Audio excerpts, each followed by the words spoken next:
നമസ്കാരം, വെട്ടൻ ന്യൂസ് എക്സ്പ്രസിലേക്ക് സ്വാഗതം. ചമ്രവട്ടത്ത് +1 വിദ്യാർത്ഥി തൂങ്ങി മരിച്ചു. ചമ്രവട്ടം സ്വദേശിയായ കാമ്പിലവളപ്പിൽ സക്കീർ ഹുസൈൻ്റെ മകൻ ഫവാസിനെയാണ് വീട്ടിനുള്ളിൽ തൂങ്ങി മരിച്ച നിലയിൽ കണ്ടത്. തിങ്കളാഴ്ച രാത്രി 10 മണിയോടെയാണ് സംഭവം. മൃതദേഹം തിരൂർ ജില്ലാശുപത്രി മോർച്ചറിയിലേക്ക് മാറ്റി. ആവിപ്പുഴ നടക്കായ്ത്തോട് കടന്നുപോകുന്ന കൂട്ടായി ടൗണിന്റെ പടിഞ്ഞാറ് ഭാഗത്ത് റോഡിന്റെ വശങ്ങളിടിഞ്ഞതും തോടിന്റെ ഇരുവശങ്ങളിലുമായി സംരക്ഷണ ഭിത്തിയില്ലാത്തതും വലിയ അപകടാവസ്ഥയിലായി മാറിയതും നാട്ടുകാരിൽ ആശങ്ക ഉളവാക്കി. യുദ്ധങ്ങൾ മാനവരാശിയുടെ നാശത്തിന് ഹേതുവാകുമെന്ന് ഓർമ്മപ്പെടുത്തി ഹിരോഷിമ ദിനം. പറവണ സെൽഫി ഇംഗ്ലീഷ് മീഡിയം സ്കൂളിലെ പ്രീ പ്രൈമറി വിദ്യാർത്ഥികളാണ് യുദ്ധക്കെടുതിയിൽ രക്ഷസാക്ഷിത്വം വരിച്ച സഡാക്കോയെ ഓർത്ത് ഹിരോഷിമ ദിനം യുദ്ധവിരുദ്ധ സന്ദേശ ദിനമായി ആചരിച്ചത്. താനൂർ കസ്റ്റഡി മരണക്കേസിലെ പ്രതികളായ പോലീസ് ഉദ്യോഗസ്ഥർക്ക് ജാമ്യം. അന്വേഷണം തുടങ്ങി 90 ദിവസം കഴിഞ്ഞിട്ടും കുറ്റപത്രം സമർപ്പിക്കാത്ത സാഹചര്യത്തിലാണ് എറണാകുളം ചീഫ് ജുഡീഷ്യൽ മജിസ്ട്രേറ്റ് കോടതി ജാമ്യം അനുവദിച്ചത്. ഒഴൂർ താനാളൂർ പഞ്ചായത്തിന്റെ കിഴക്കൻ മേഖലകളിൽ പന്നികൾ കൂട്ടമായി എത്തി കൃഷിയിടങ്ങളിലെ കാർഷിക വിളകൾ നശിപ്പിക്കുന്നതായി പരാതി. ഒഴൂർ പഞ്ചായത്തിന്റെ കിഴക്കൻ മേഖല 5000 ഭാഗങ്ങളിൽ ഉണ്ടായിരുന്ന പന്നിക്കൂട്ടങ്ങളുടെ ഉപദ്രവം പടിഞ്ഞാറൻ ഭാഗങ്ങളിലെ ഓണക്കാട് പ്രദേശങ്ങളിലേക്ക് വ്യാപിപ്പിച്ചതായി പറയുന്നു.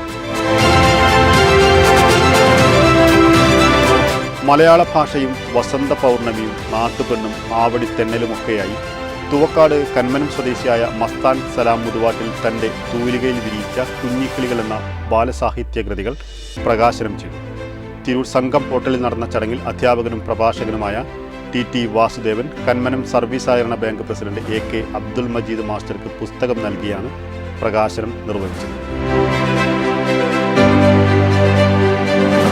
തിരൂർ ആർട്സ് സൊസൈറ്റി സംഘടിപ്പിക്കാൻ തീരുമാനിച്ച കൈത്താഗ് ആദരവും കലാസാംസ്കാരിക പരിപാടികളും വയനാട് പ്രകൃതി ദുരന്തത്തിന്റെ ദുഃഖാചരണത്തിന്റെ ഭാഗമായി സെപ്റ്റംബർ ആദ്യവാരത്തിലേക്ക് മാറ്റിവെച്ചതായി സംഘാടകർ വാർത്താസമ്മേളനത്തിൽ പറഞ്ഞു.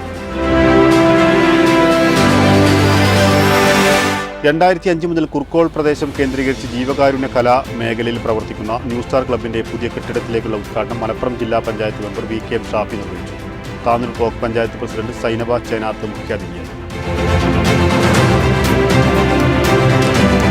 6 മാസം മുൻപ് ടാറിട്ട റോഡ് പൊട്ടിപ്പൊളിച്ചു. തിരൂർ അമ്പലക്കുളങ്ങരയിൽ നിന്നും തൃക്കണ്ടൂർ ക്ഷേത്രത്തിനടുത്ത് വരെയുള്ള റോഡിനാണ് ഈ അവസ്ഥ. തിരൂർ സഹകരണ കാർഷിക ഗ്രാമ വികസന ബാങ്കിലേക്ക് നടന്ന തെരഞ്ഞെടുപ്പിൽ UDF പാനൽ എതിരില്ലാതെ തെരഞ്ഞെടുത്തു. ബാങ്ക് പ്രസിഡന്റായി അഡ്വക്കേറ്റ് KA പത്മകുമാർ തെരഞ്ഞെടുത്തു.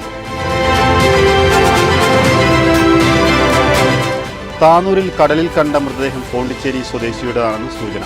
പോണ്ടിച്ചേരി സ്വദേശി P കാർത്തികിന്റെ ആധാർ കാർഡാണ് ഇൻക്വസ്റ്റ് നടത്തുന്നതിനിടയിൽ മൃതദേഹത്തിൽ നിന്ന് കിട്ടിയത്. തിരൂർ ജില്ലാശുപത്രിയിൽ പൊന്നാനി കോസ്റ്റൽ പോലീസിന്റെ നേതൃത്വത്തിൽ ഇൻക്വസ്റ്റ് നടപടികൾ പൂർത്തിയായി. കാദരിയ നഗർ സൗഹൃദ വാട്സപ്പ് കൂട്ടായ്മയ്ക്ക് ഓഫീസ് ആരംഭിച്ചു. ഓഫീസ് ഉദ്ഘാടനം താനൂർ നഗരസഭാ ചെയർമാൻ റഷീദ് മോര്യ നിർവഹിച്ചു. MP മുഹമ്മദ് ഷെരീഫ് അധ്യക്ഷത വഹിച്ചു. ഇതോടെ ഈ വാർത്താ ബുള്ളറ്റിൻ പൂർണ്ണമാവുന്നു. നന്ദി, നമസ്കാരം.